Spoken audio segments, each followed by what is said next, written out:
Məhsullar siyahısını necə genişləndirmək olar? Bu suala bir neçə cümlə ilə cavab vermək və demək istərdim ki, əgər bu qaydalara əməl etsək, uşaq dərhal istədiyimiz hər şeyi yeməyə başlayacaq. Amma uşaqlar hamısı fərqlidir və hər birinə öz yanaşması lazımdır. Əslində başa düşmək lazımdır ki, biz valideynlər nəyi düzgün etmirik. Belə ki, çox vaxt biz uşağı ayrıca yedizdiririk və uşaq həmişə böyüklərin necə yeməsini görmür. Unutmayın ki, uşaqlar kiçik yaşda böyüklərin davranışını təkrarlayırlar. Əgər uşaq sizi yemək yeyərkən görmürsə, o da sizi təkrarlamayacaq. Ona görə də mütləq birgə yemək vaxtlarını tətbiq edin. Hamı masa arxasında oturanda və hamı birlikdə yeyəndə sadəcə söhbət etməyib və telefona baxmayanda uşaq yeyərkən və ya siz onu yedizdirərkən. Uşağa müxtəlif yeməklər təklif etməyə davam edin və öz nümunənizlə göstərin ki, bunları yemək olar. Uşağı yemək hazırlamağa cəlb edin.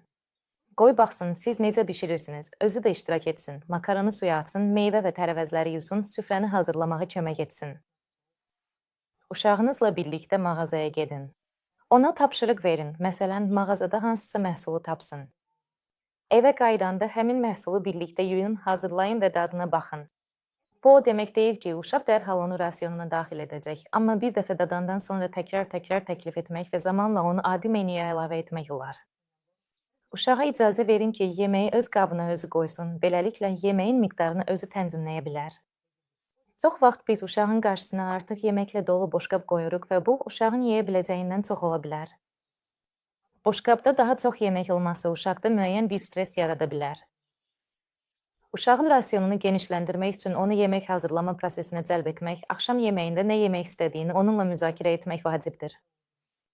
Bütün bunlar yumşaq və oyun şəklində uşağın yeməkdən əvvəlki stresini azaltmağa kömək edəcək. Və unutmayın, uşağı yeməyə məcbur etməyin, ona nümunə olun. Öz boşqabınızdakı yeməyi iştahla yeyin, balacanın sizin yeməyinizdən bir tikə götürməsinə icazə verin və tədricən o da maraq göstərəcək və zövqlə özü yeməyə başlayacaq.